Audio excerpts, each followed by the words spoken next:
Fusilamientos, sí, hemos fusilado, fusilamos y seguiremos fusilando mientras sea necesario. Nuestra lucha es una lucha a muerte.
Ernesto Guevara de la Serna es, para muchos, un ídolo. Para otros, solamente el esqueleto de un falso mito que ha tejido el cruzar de la historia. Las anécdotas sobre un joven idealista, luchador infatigable a favor de los necesitados, de un Robin Hood latinoamericano, han sido desmentidas por varios historiadores. Guevara, hasta llegar a Guatemala, no tenía formación ideológica ninguna. Era el aventurero aquel que lo que le interesaba era el juego de fútbol y la indiferencia y la fotografía que tomaba. Y entonces, cuando está allí en Guatemala, que comienza la invasión, él le escribe a su tía una carta: me estoy muriendo de la risa, no dice muriendo, dice una grosería, que no quiero repetirlo, de la risa, viendo a la gente correr por las bombitas que están tirando estos aviones. O sea, él es un espectador de aquella lucha que tiene parte del pueblo de Guatemala que respalda a Arbenz y las tropas de Castillo Armas que al fin dominan la situación y derrocan al gobierno de Arbenz. Enrique Ros, historiador e investigador, es autor de una de las más completas obras sobre la vida del guerrillero argentino, Ernesto Guevara, mito o realidad. En ese momento, Guevara decide, sin haber participado de la lucha, ingresar en la embajada argentina y fue atendido, y de nuevo lo vuelve a decir Ernesto Guevara en su diario, ¿no?, que él recibió una cortesía grandísima de la embajada porque recibía lo que él más quería, que eran periódicos de la Argentina que venían con regularidad a la embajada, y el bife, que es la carne que servían allí. Y allí ya ha conocido a Hilda Gadea. Hilda Gadea es una muchacha peruana y de ideas comunistas. Y es Hilda Gadea quien empieza a formar ideológicamente a Ernesto Guevara y quien lo presenta a una serie de figuras, lo había presentado, del gobierno de Arbenz. Así que ahí es cuando él empieza a formarse. Y ya había ha hecho contacto también a través de Hilda Gadea con Ñico López, que es el primer cubano con quien él hace contacto en Guatemala. Es Ñico, el Flaco López, quien lo recluta y lo presenta al grupo de cubanos exiliados que militaban en el movimiento 26 de julio en Guatemala. De esta forma, Guevara inicia una faceta de revolucionario y posteriormente viaja junto al grupo de cubanos a México. Varios estudios apuntan a que Ernesto Guevara, a su llegada a México, ya tenía definido su carácter de hombre cruel, de ejecutor de sus potenciales enemigos. En carta dirigida a su amiga y exnovia Tita Infante, señala: si se hubieran producido esos fusilamientos, el gobierno hubiera conservado la posibilidad de devolver el golpe, refiriéndose al derrocamiento del gobierno de Jacobo Arbenz en Guatemala. Yo conocí a Guevara a mediados del año 56 en México. Ahí una cafetería, un bar que había ahí por el Zócalo, pegado ahí al Zócalo, que ahí concurría mucho revolucionarios, ¿no? De distintas tendencias, ¿no? Lázaro Guerra militó en los movimientos revolucionarios cubanos. Marchó a México en calidad de exiliado y fue uno de los sobrevivientes de la expedición del Corintia. A mí el que me lo presenta es Ñico López. Pero al otro día que Ñico López viene, me dice, oye, lo que te presenté, fulano, eso no sirve, ¿verdad? No te creas que vaya cualquier cosa, eso no sirve. Él no es como tú y como nosotros y como yo. Este tipo es un tipo maquiavélico, ¿sabes? Y él es que le lleva y trae a Fidel todo el trajín de nosotros. Es un tipo repugnante, ¿no? Que Fidel llegaba y él decía, iba corriendo para donde estaba Castro, ¿no? Y Castro, fíjate, le gustaba y le gusta que lo adulen, ¿no? Esa es la persona de él. Sí, él vino a pedirme ayuda. Me dijo que había 11 cubanos durmiendo en el suelo en el departamento de María Antonia González. Una pobre mujer en un departamento muy chico y estaban durmiendo en el suelo. Y aquello me tocó el alma.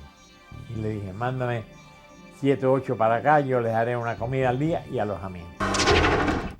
Orlando de Cárdenas, periodista, fue amigo de Fidel Castro. Vivía en México y fue uno de los principales colaboradores del movimiento 26 de julio en tierras aztecas. A él al principio se le dijo doctor Guevara o Ernesto Guevara, pero cuando vimos que él se hacía burla de nuestra manera de hablar, entonces en represalia ya no le dijimos nunca más Guevara ni Ernesto, le decíamos el Che. Para todo el Che y el Che y el Che, y se le quedó lo del Che, que hasta el mismo Fidel y Raúl le decían el Che. Ya, y se lo decíamos muchas veces con un poco de sorna, como para restregarle en la cara lo que él nos había hecho a nosotros. Nunca nos vio completamente como compañeros. Guevara nunca llegó a intimar totalmente con el grupo de jóvenes revolucionarios cubanos. Cuentan quienes compartieron con él el entrenamiento militar en tierras aztecas que su desprecio hacia los cubanos siempre se hacía sentir. Sentimiento que extendía a los negros y al pueblo mexicano, a quienes constantemente menospreciaba. Llegamos a México el 10 de diciembre de 1955 y Fidel me presentó y me dijo, muchachos, este es el coreano, él va a ser nuestro instructor militar. Miguel Sánchez, el coreano, combatió junto a las tropas estadounidenses en la Guerra de Corea. Fue reclutado por Fidel Castro como instructor militar de los cubanos que se entrenaban en México. Allí en la casa de María Antonia González conocí a Ernesto Guevara de la Serna, que después le decían el Che, todavía le decíamos el Chancho, porque él tenía poca afición por bañarse y siempre tenía un olorcito arriba que olía como a riñón hervido.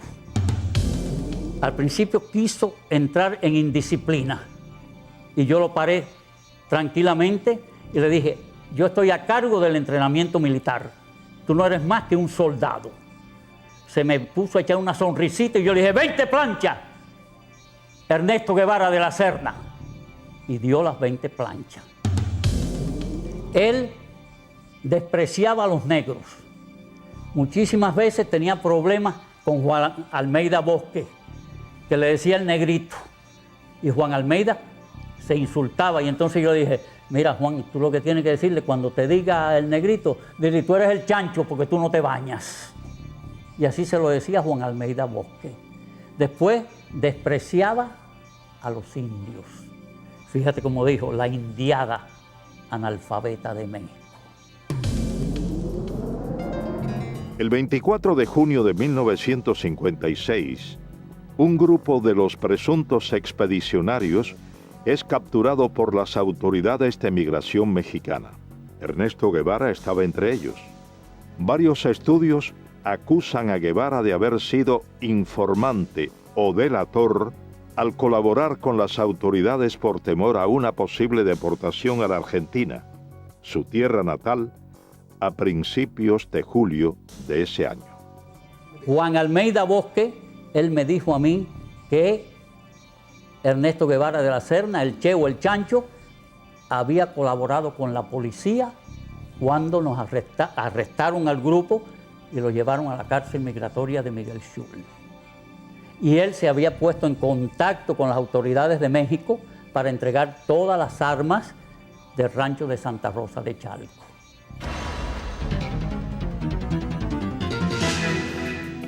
A la salida de la cárcel Miguel Schultz en México, Ernesto Guevara aún tenía dudas sobre su futuro y en particular sobre su propósito de participar en la expedición a Cuba. En carta dirigida a su madre le manifestó su intención de cambiar los planes y viajar a Europa y a la China de Mao. Finalmente, Ernesto Guevara de la Serna llegó a formar parte de la expedición del Granma, sobrevive el combate de Alegría de Pío y logra posteriormente internarse junto al reducido grupo de sobrevivientes en la Sierra Maestra. Aproximadamente 2 meses más tarde, en carta fechada enero 28 de 1957, a solo 6 días de haber reconocido matar a un hombre por primera vez en el combate de Llanos del Infierno, Guevara le expresa a su entonces esposa, la peruana Hilda Gadea, quien posteriormente la publicara en su libro Ernesto, la memoria del Che Guevara. Querida vieja, estoy en la manigua cubana, vivo y sediento de sangre.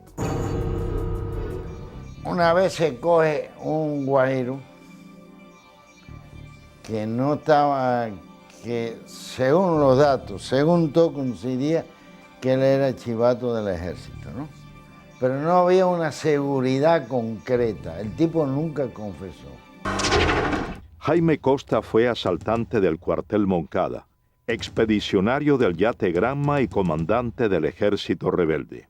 Fue enviado por Castro a reagrupar a los miembros del movimiento 26 de julio, exiliados en Centroamérica. Entonces se formó el tribunal y acordamos que no hay una seguridad que él haya sido un delator de una operación. Por lo tanto, no se puede quitarle la vida. Y el Che dice, bueno, si no la quitan ustedes, se la quito yo. Entonces todo el mundo se viene mirando ahí, ¿por qué tú lo vas a matar, chico? Tú ves que tú no eres cubano. Es un cubano. Y no ha confesado que es delator.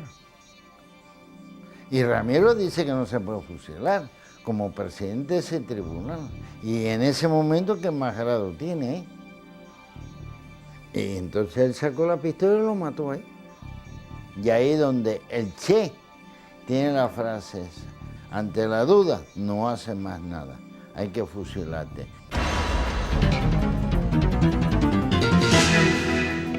De esta forma, Guevara asesina personalmente a Eutimio Guerra, un campesino que se había unido al ejército rebelde y posteriormente dirige otras ejecuciones en la Sierra Maestra. No había que comer, es que llegamos y acampamos en la finca La Otilia, frente a las minas de Boicito. Luciano Medina fue capitán del ejército rebelde, hombre de confianza y correo de Fidel Castro. Participó en la invasión de Oriente a Occidente bajo las órdenes del comandante Camilo Cienfuegos.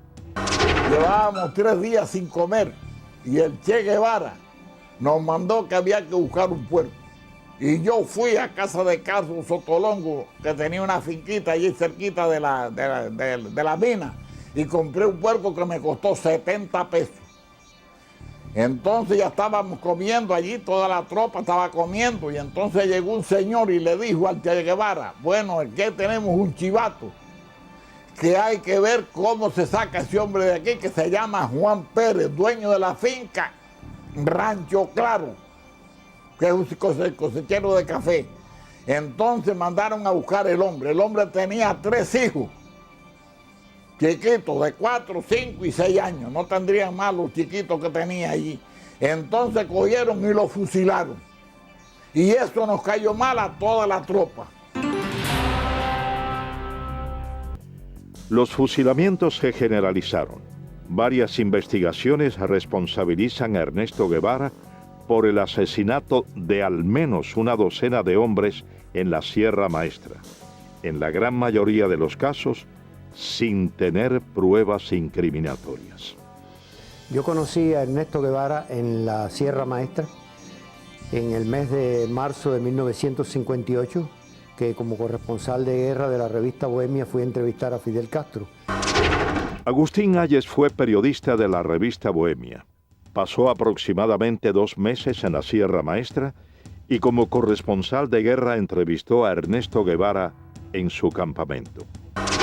Cuando yo entrevisté a Ernesto Guevara en la Sierra Maestra en marzo del año 1958, entre las cosas que yo observé de él, que tenía una personalidad despótica, dura, cruel. Por ejemplo, le pregunto por su primera esposa, por Gadea, y entonces me dice, bueno, no sé de ella ni me interesa. Entonces le pregunto, bueno, ¿usted es médico? Y entonces, sí, pero a mí no me gusta la medicina. ¿Y qué es lo que le gusta a usted? La economía. Después, con el tiempo, estudiando la personalidad de él, es cuando uno confirma que él tenía esa característica de crueldad y de odiar. Por ejemplo, él escribió cosas como esta: odio a la civilización. América será el teatro de mis aventuras.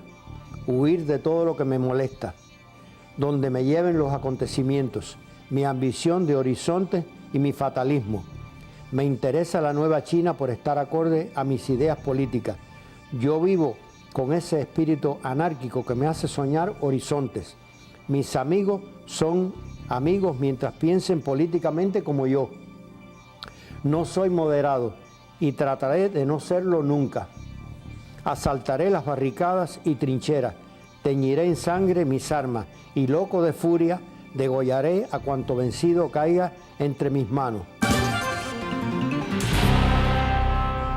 Una madrugada, uno de los que estaban en el campamento de La Plata tenía como una pesadilla y decía, mátalo, mátalo. Entonces por la mañana yo hablé con él, otras veces había hablado con él, me había dicho que era estudiante de medicina. Él se llamaba, era capitán Humberto Rodríguez. Entonces me dijo que él era el jefe del pelotón de fusilamiento, que allí fusilaban. Entonces me contó una anécdota de eso, de mátalo, mátalo. Era una de las personas que llegó un momento que él dudó y entonces le daban la orden de que tirara y él tiró. Entonces me empezó a contar de que había fusilamiento, que lo mismo fusilaban allí en el campamento de Fidel en La Plata que en el de Che, en la mesa, en la pata de la mesa. En una ocasión me dijeron que iban a haber un fusilamiento, que si yo como periodista quería verlo, yo dije que no. El camarógrafo que estaba conmigo era Guayo, Eduardo Hernández Guayo, le decíamos. Y entonces tampoco fue.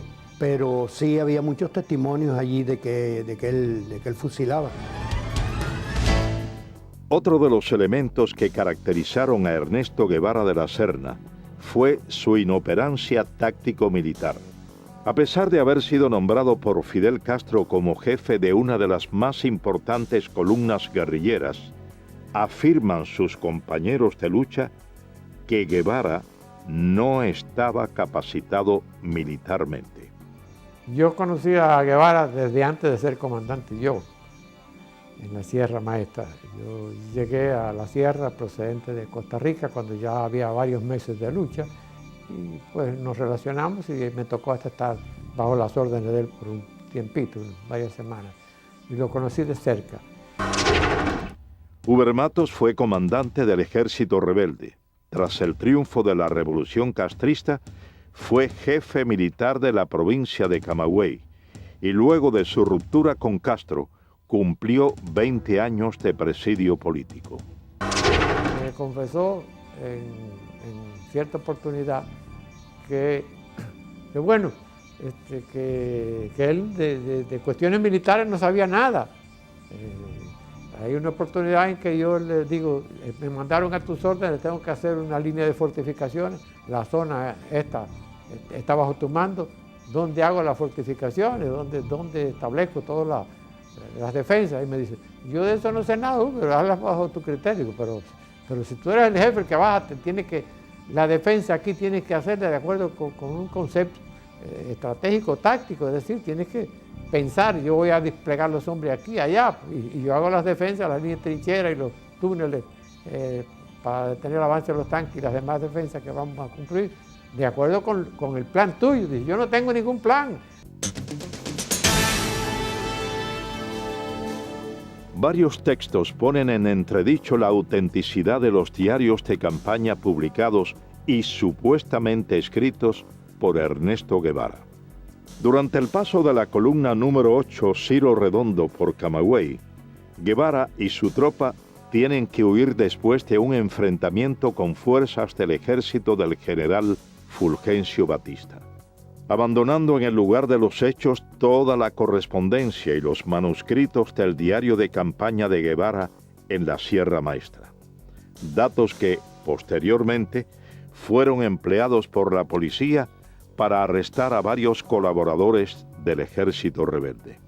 Me dan la orden a las 8 de la noche que me traslade urgente para Camagüey con mi avión y mis pertenencias.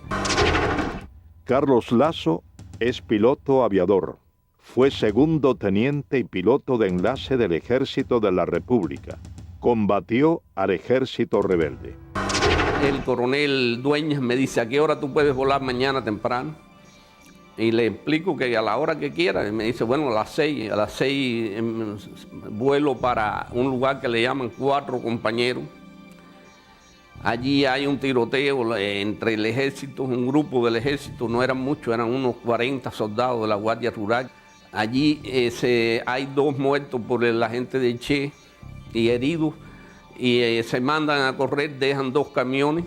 En uno de los camiones tenía toda la correspondencia, todo el diario de Che, el cual yo leí bastante.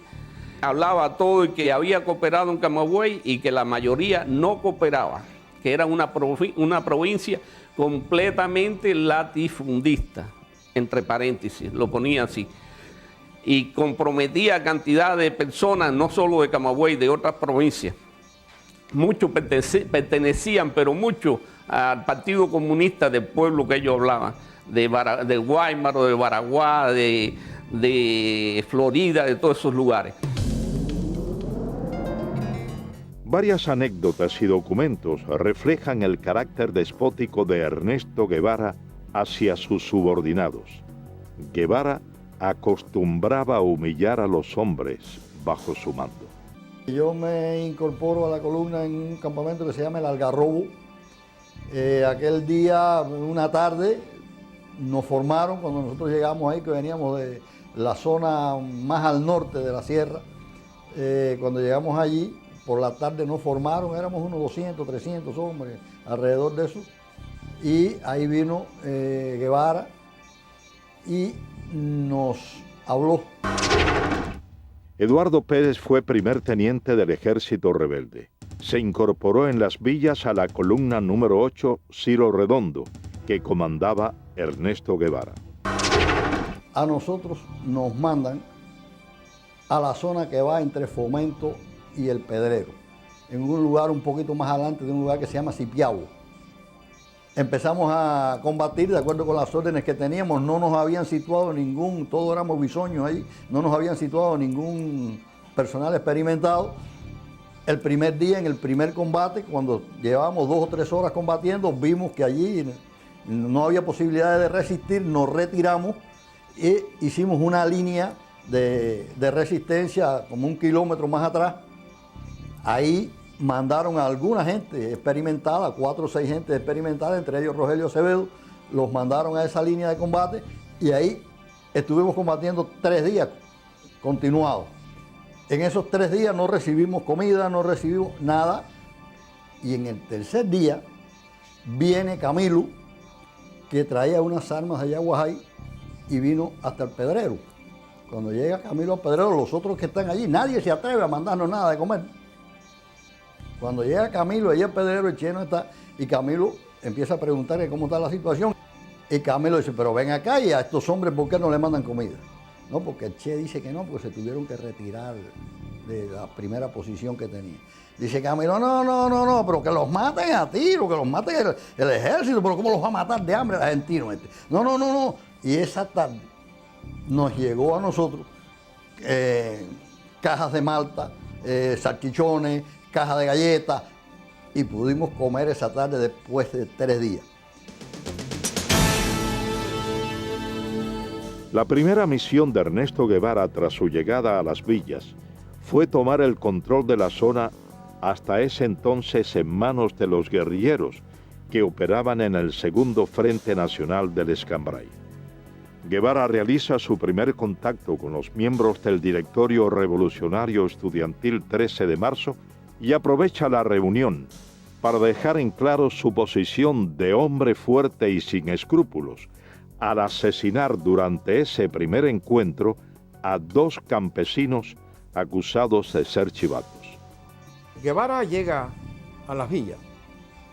Él tenía un interés especial en hablar con nosotros, quizá por la aureola que representaba que los grupos nuestros estaban formados por gentes estudiantes, pichones intelectuales algunos.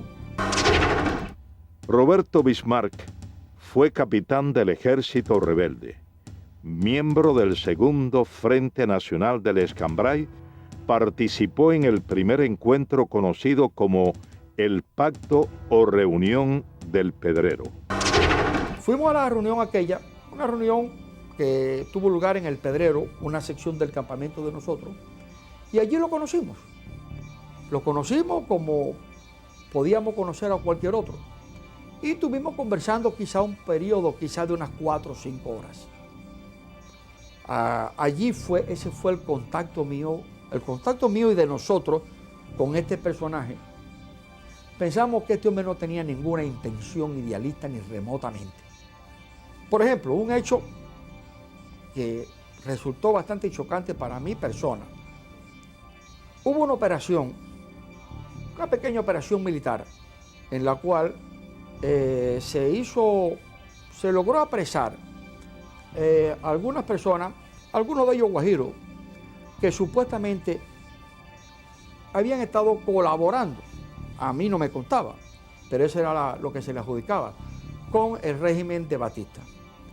En forma arbitraria, yo fui testigo de que el Che Guevara dijo que a esa gente, como eran unos colaboradores de la llamada dictadura, había que castigarlo con la muerte.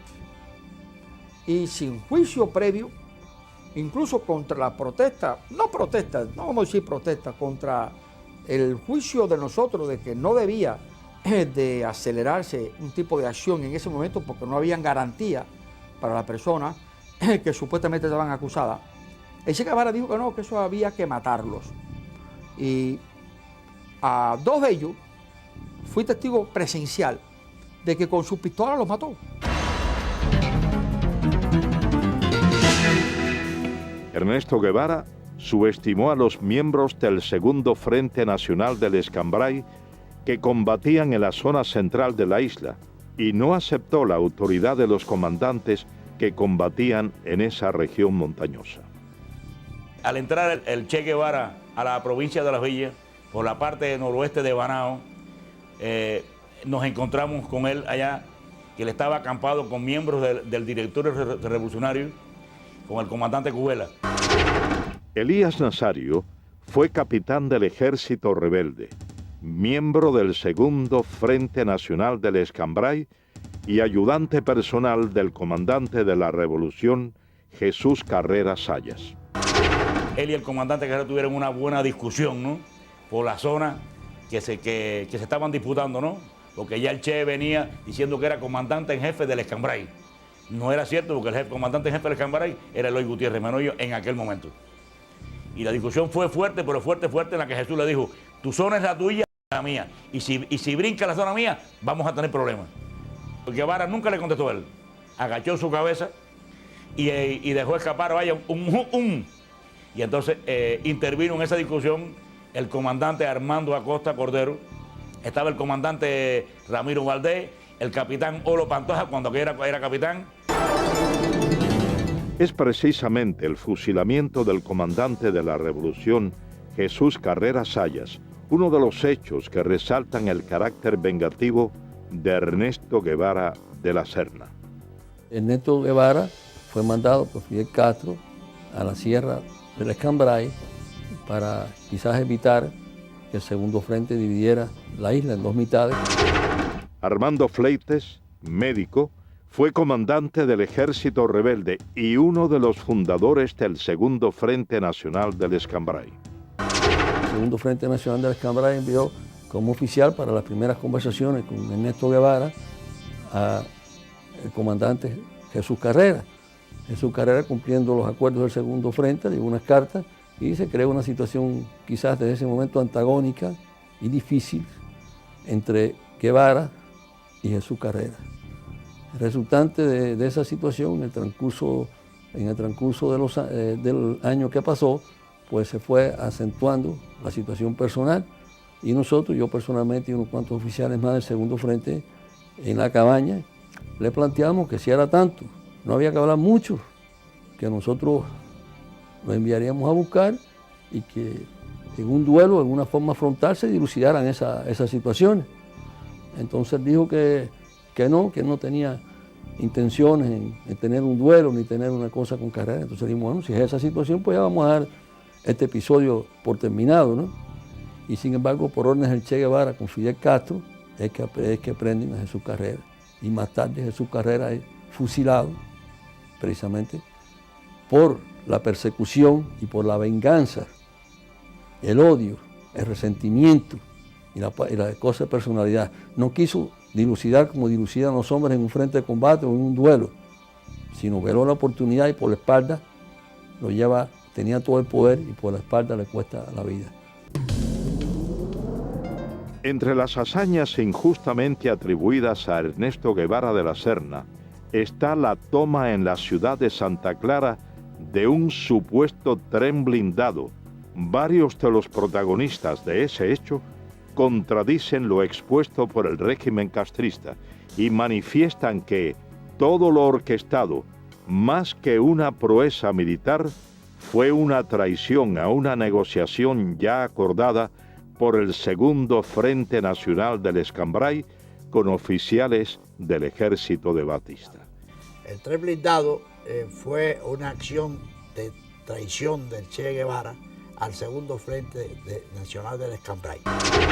Lázaro Asensio, abogado y periodista, fue comandante del ejército rebelde y miembro del Segundo Frente Nacional del Escambray.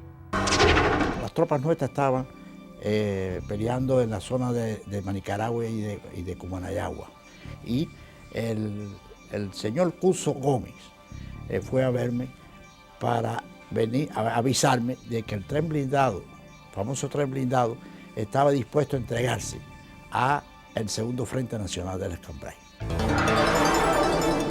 Las condiciones eran muy sencillas.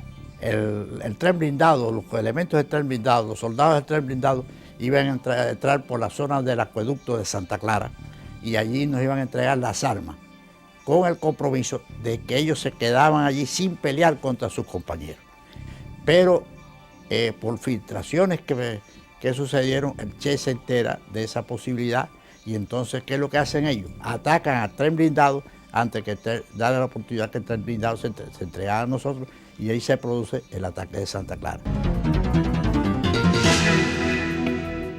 Es precisamente a raíz de la entrada a la ciudad de Santa Clara de la columna número 8 Ciro Redondo, comandada por Ernesto Guevara, cuando comienzan las ejecuciones indiscriminadas, tal y como había ocurrido en la Sierra Maestra. Guevara ordena, sin la realización de procesos judiciales, el fusilamiento de varias decenas de personas supuestamente acusadas de haber cometido crímenes o de ser delatores del depuesto régimen. El primero que entra en Santa Clara, la ciudad estoy hablando, es el Che. Y Félix Torres, un viejo comunista de las villas, le va diciendo al Che quién eran los chivatos de Batista. Y el Che, sin más ni menos, los va cogiendo, sin interrogar, y los va matando. En eso entra el segundo que entra en Santa Clara, es Camilo. Y entonces Camilo tiene una expresión, coño, pero aquí se han bañado en vez de con agua, con sangre, porque donde quiera hay un muerto tirado en una esquina. Han acabado con este pueblo.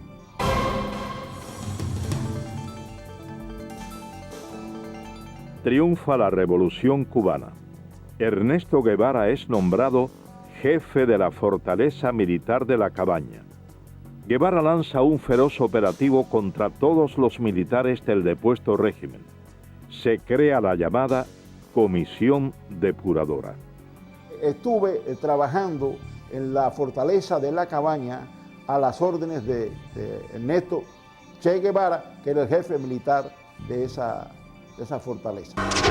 Napoleón Vilaboa había sido miembro del movimiento 26 de julio. En enero de 1959 comenzó a trabajar en la llamada Comisión Depuradora en la fortaleza de La Cabaña, bajo las órdenes de Ernesto Guevara. La Comisión Depuradora es un organismo que se crea, lo crea el gobierno de Fidel Castro, con el pretexto de depurar las Fuerzas Armadas en Cuba. Claro, el fin de esto era simplemente implantar el terror revolucionario en Cuba mediante los fusilamientos.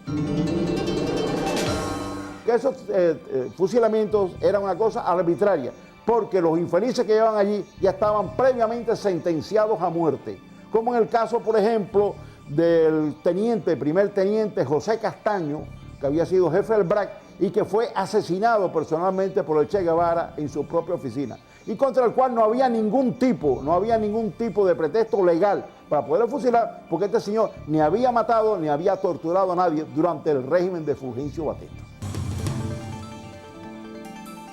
Mi padre fue asesinado por Ernesto Guevara el 7 de marzo de 1959. La razón por la cual Ernesto Guevara mata a mi padre es por la razón de que mi padre tenía un extenso conocimiento sobre las actividades comunistas en Cuba. Desde hacía 2 o 3 años, mi padre era el segundo jefe, primeramente del Servicio de Inteligencia Militar y después del BRAC, que era el Buró de Represión de Actividades Anticomunistas. Mi padre poseía uno de los mejores archivos de todo el sistema comunista que funcionaba en aquel entonces en todo Centro y Suramérica. Las condiciones en las que fue asesinado, él estaba preso en La Cabaña desde hacía aproximadamente 3 meses, y cuando llegó el juicio, que se hizo el 6 de marzo, se hizo un juicio que prácticamente no tenía sentido. El tribunal lo sentenció a muerte aproximadamente a medianoche, y entonces se hizo una evaluación del caso de Castaño y se mandó una, podemos decir, una comisión para que se hablara con Fidel Castro en ese momento para que no se matara al teniente Castaño, ya que el teniente Castaño no tenía ningún muerto ni ninguna persona que haya sido herida o maltratada por él. Cuando Fidel se comunicó con Ernesto Guevara le dijo que ya era muy tarde, que la orden ya había sido hecha por él, y él en su despacho primeramente lo interrogó, lo maltrataron físicamente, y como no se podían poner de acuerdo de ninguna forma, el Che Guevara, dándole una vuelta a la oficina con su pistola, le dio 2 balazos en la cabeza.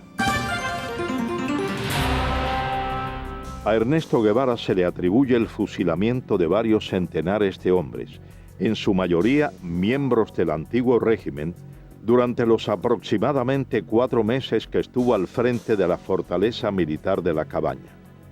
El Che tenía solamente una divisa: ustedes están aquí para pasar los expedientes rápido.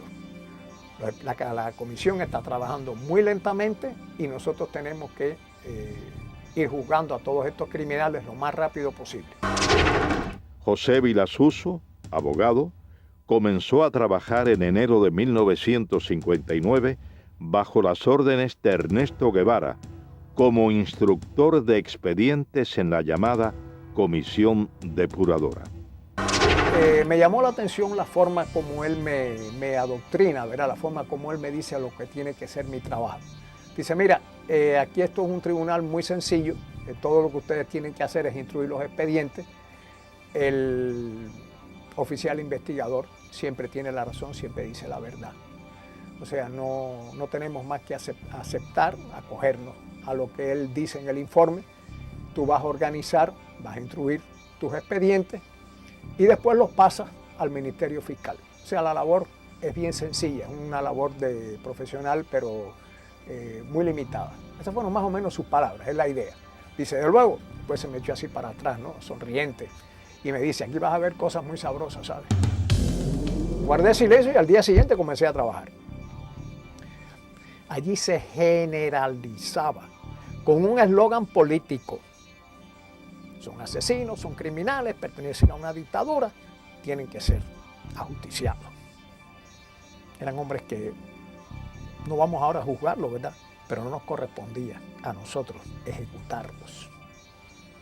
Yo preparando la sentencia y él pues dirigiendo el paredón.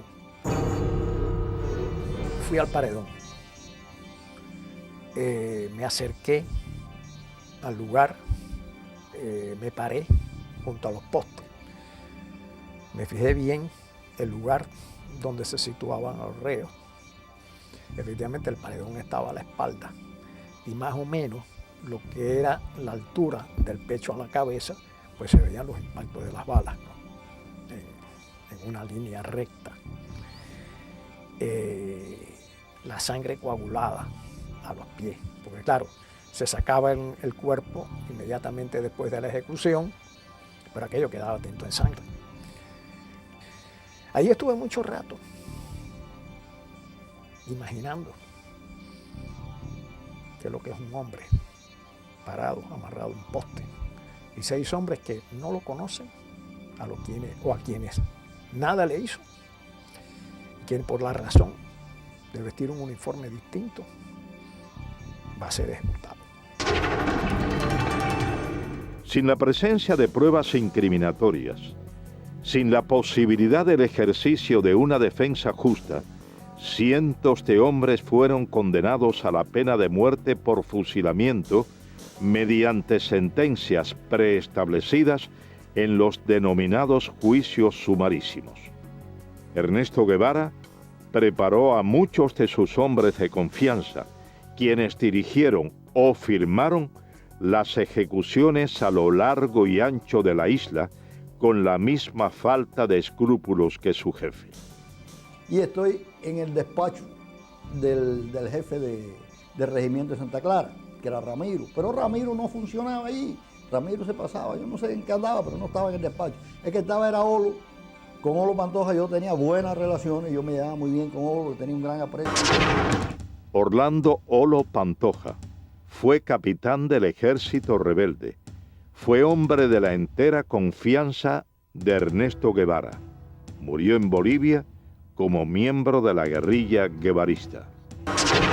Entonces yo estoy en el despacho, sentado y conversando con Olo, y diciéndole que tiene que licenciarme, que si no, que me vayan a coger preso, porque a mí el ejército no me interesa. Me dijo, está bien, vamos a licenciarte, y mandó a uno allí que me hiciera los papeles.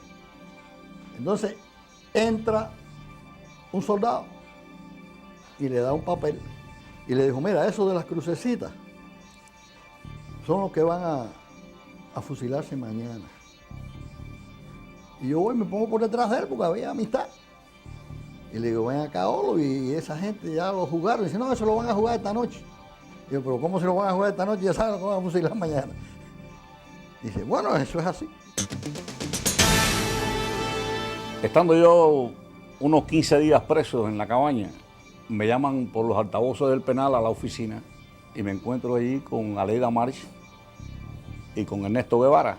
Ernesto Guevara caminando por todo aquel pasillo con las manos a la espalda y yo sentado con Aleida March. Roberto Martín Pérez, amigo de la infancia de Aleida March, segunda esposa de Guevara, fue dirigente de la conspiración de Trinidad y cumplió 28 años de presidio político en Cuba.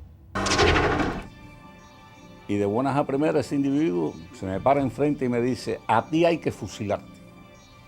Yo tenía antecedentes de que Ernesto Guevara en muchas ocasiones anteriores había sacado a los hombres de ahí presos y los había fusilado sin un previo juicio. Así que no me extraño nada de esta bravuconada de este hombre.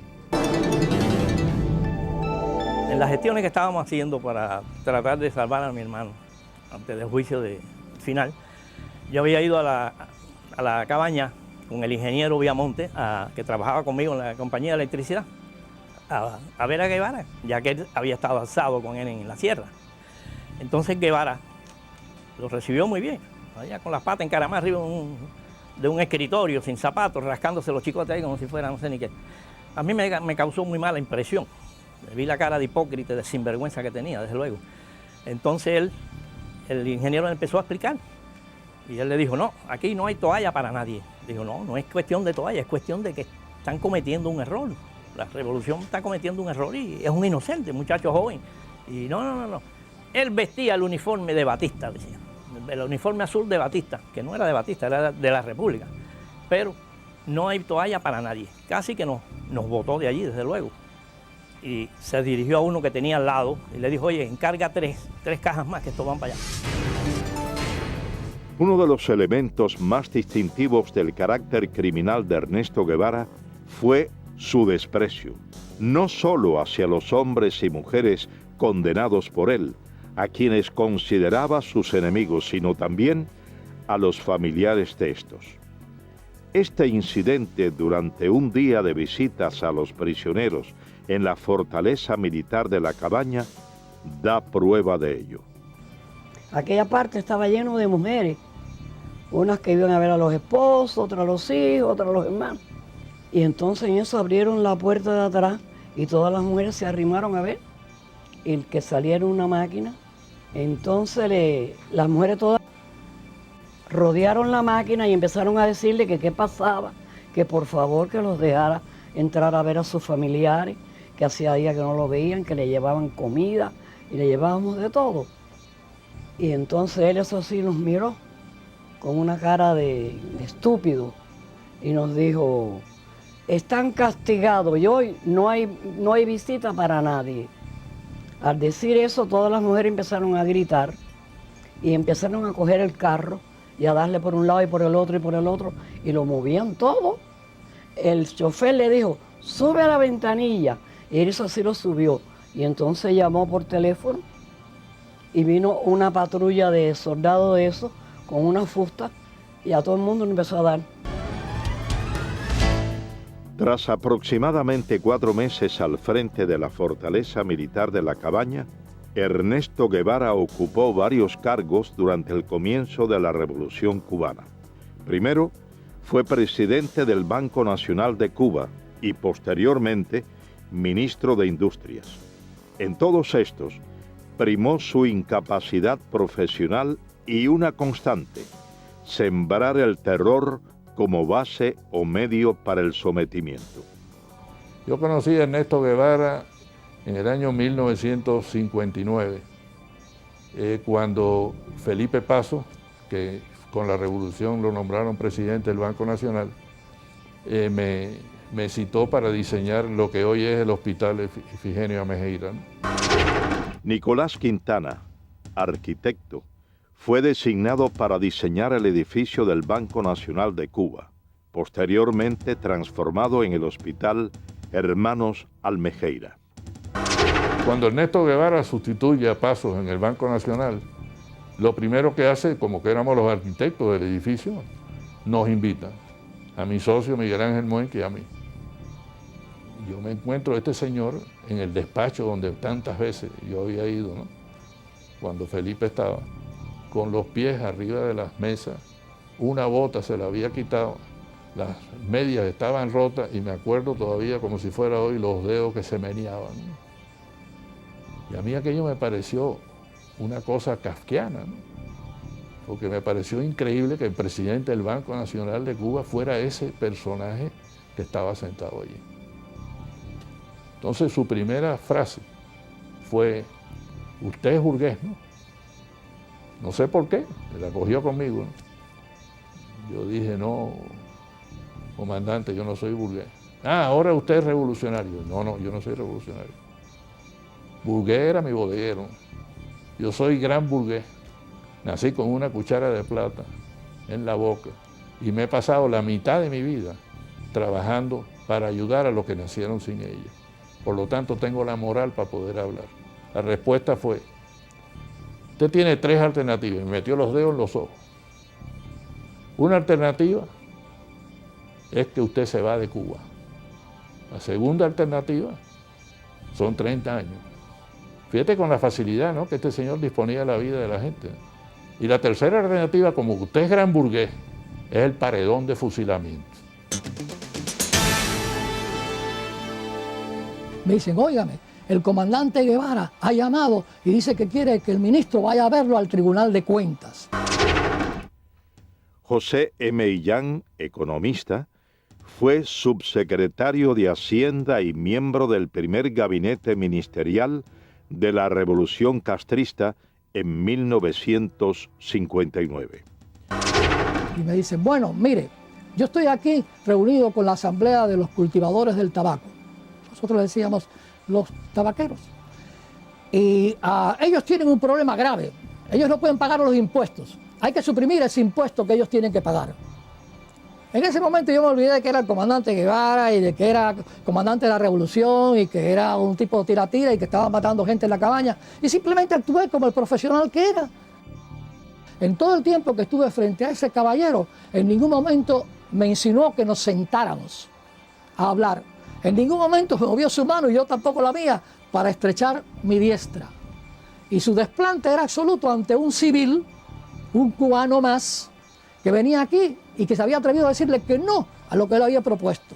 Pero como él no sabía de lo que estaba hablando, era la técnica que muchos de ellos usaban y la gente por miedo no se le enfrentaba.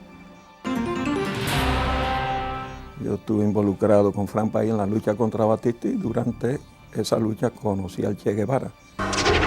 José Pepín Pujols fue miembro del movimiento 26 de julio.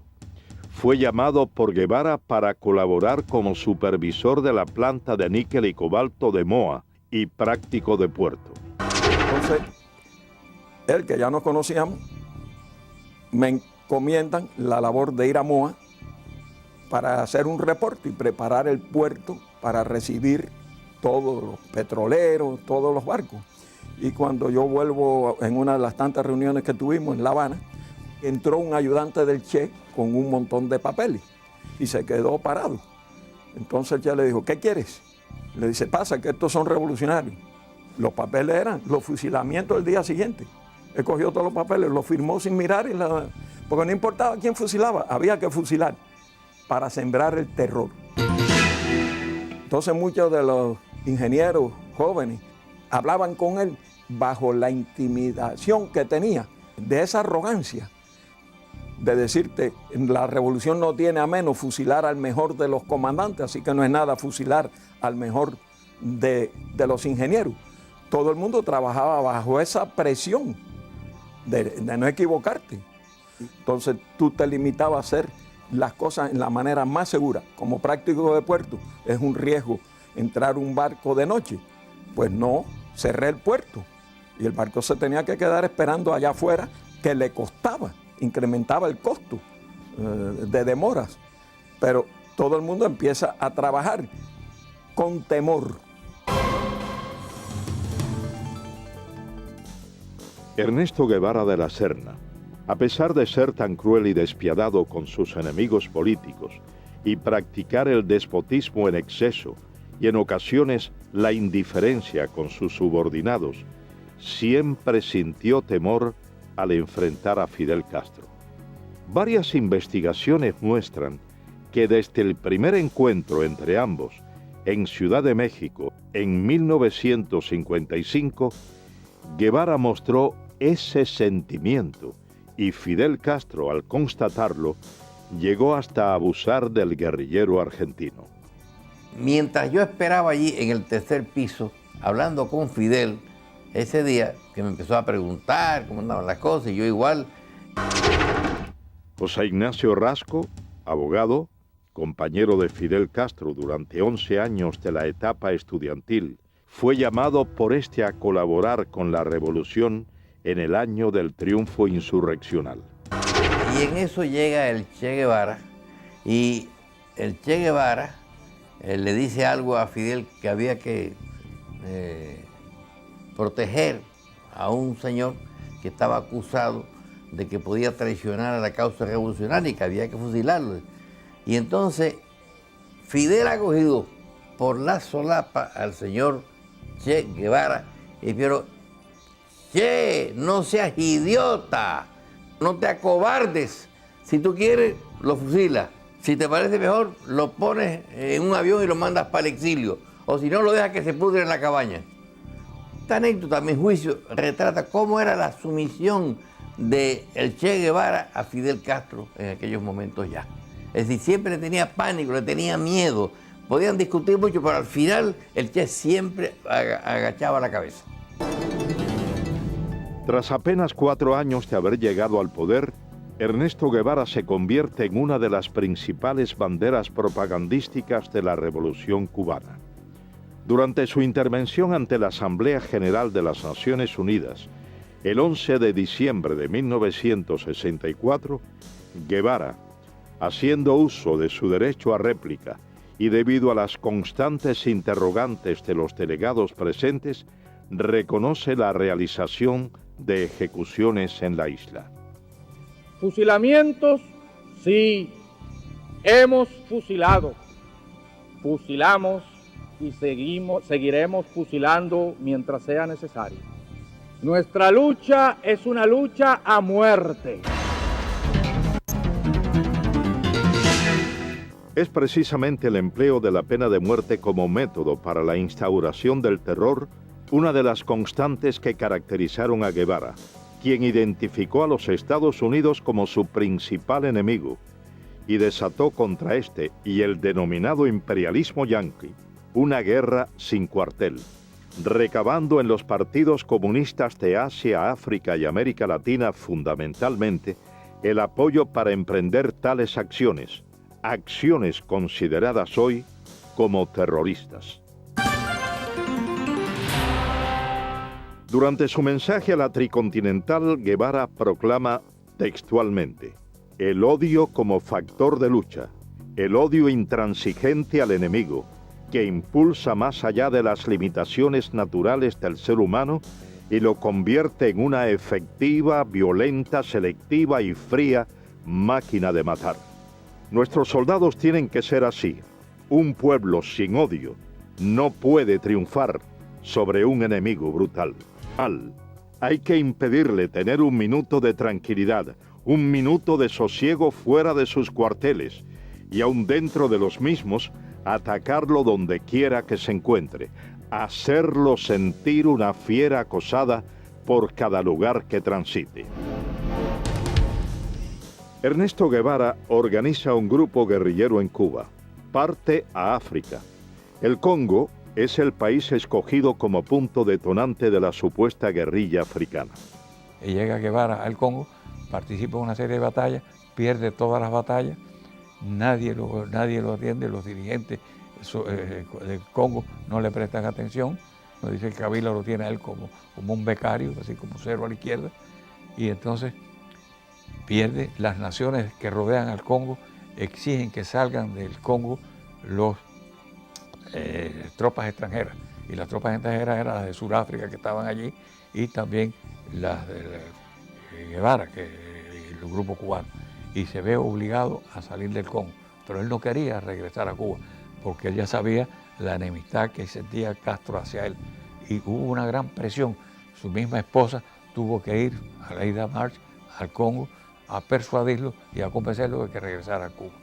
Entonces él allí ya ha organizado la idea de ir a Bolivia, porque ya Guevara no cabía en la isla de Cuba junto a Fidel.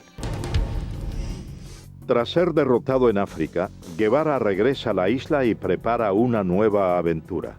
Esta vez, el blanco escogido es Latinoamérica. Junto a un reducido grupo de hombres de confianza, marcha a Bolivia. El 31 de diciembre de 1966 se produce muy cercano a la finca Ñancauazú en Bolivia el histórico encuentro entre Ernesto Guevara de la Serna y Mario Monge Molina, secretario general del Partido Comunista Boliviano. Monge le expresa a Guevara que no permitirá que ningún extranjero dirija la lucha armada de su país y le propone hacerse él cargo de las operaciones y designarlo como su asesor militar. Guevara no aceptó. Entonces, él me dijo, yo no te puedo dar la dirección revolucionaria. Él mismo me dijo en la conversación, yo a Cuba no podía volver. Para mí se había cerrado eso. Yo me había despedido a paso marcial. Entonces tenía que buscar otro lugar donde aparecer. Y Bolivia se presentaba las condiciones por algunas cosas que ellos llevaban y por el hecho de que nosotros estábamos en proceso de preparación que ellos lo conocían. Han de encontrar un lugar donde exista un compromiso del Partido Comunista o de cualquier dirigente individualmente para colaborar con la guerrilla del Che en el país. No hay. Guevara no consigue reclutar al campesinado boliviano, principio básico de su encomienda. Y según los historiadores, desconoce totalmente las necesidades de estos, llegando a prometerles la propiedad de las tierras que trabajaban, desconociendo que en la localidad de Ucareña se había firmado en agosto de 1953 la ley de la reforma agraria boliviana. Guevara es finalmente cercado por el ejército boliviano y capturado con vida en la quebrada del Yuro. Según las notas del general Luis Requeterán, quien fuera en ese entonces coronel y jefe de la 4ª División de Operaciones Antiguerrilleras en Bolivia, Guevara, levantando en alto su carabina, gritó: «Me rindo, no me maten, soy el Che, valgo más vivo que muerto». Cuando esto ocurría, relata el general Requeterán, el reloj marcaba las 13:30 horas del domingo 8 de octubre de 1967. En ese combate mueren la mayor parte de los guerrilleros, cae preso el Che Guevara con Simón Cubas, que era el que lo estaba ayudando a salir, nombre de guerra Willy.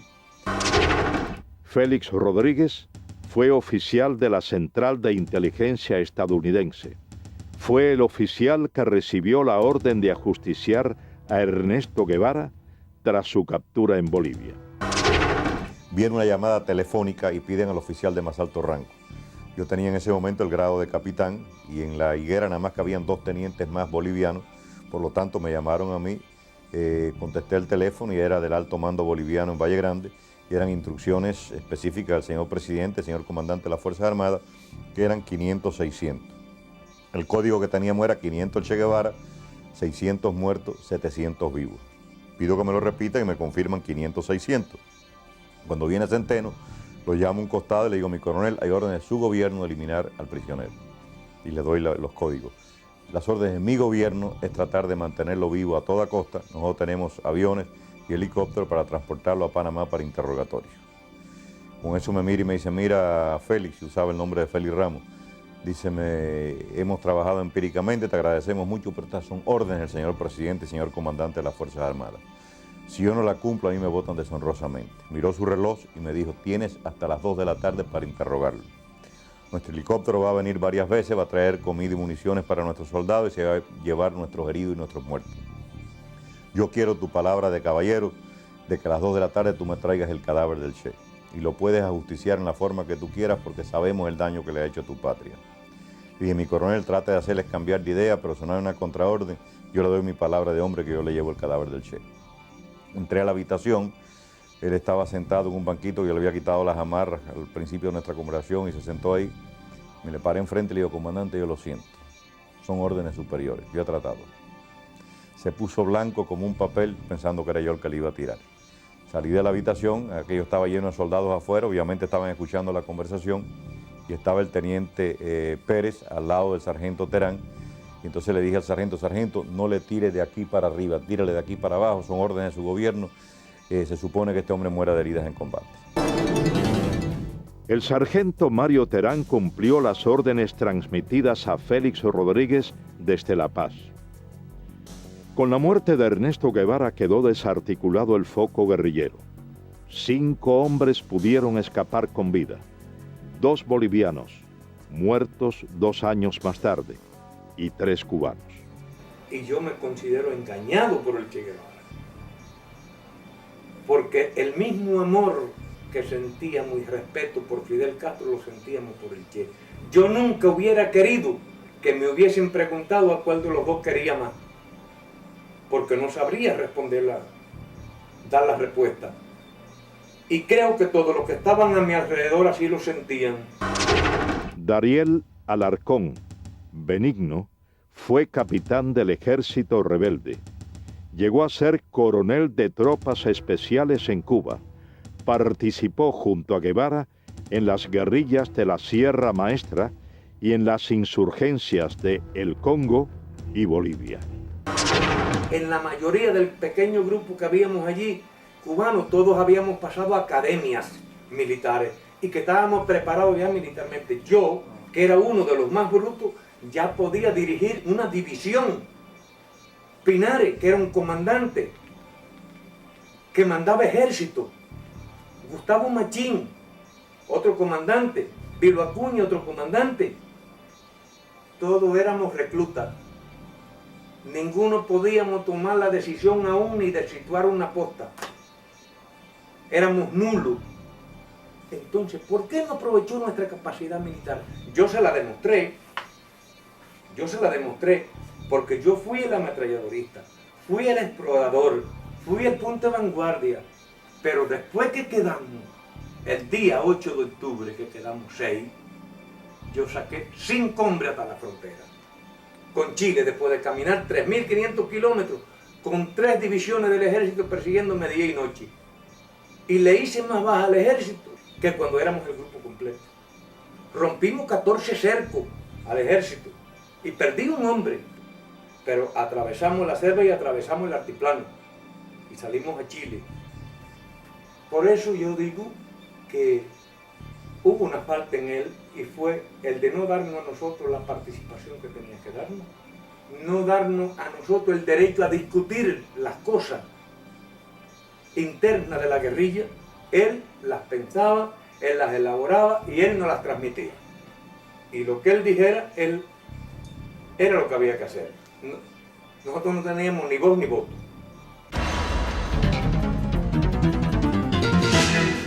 Ernesto Guevara de la Serna finalizó su aventura como guerrillero en La Higuera el 8 de octubre de 1967.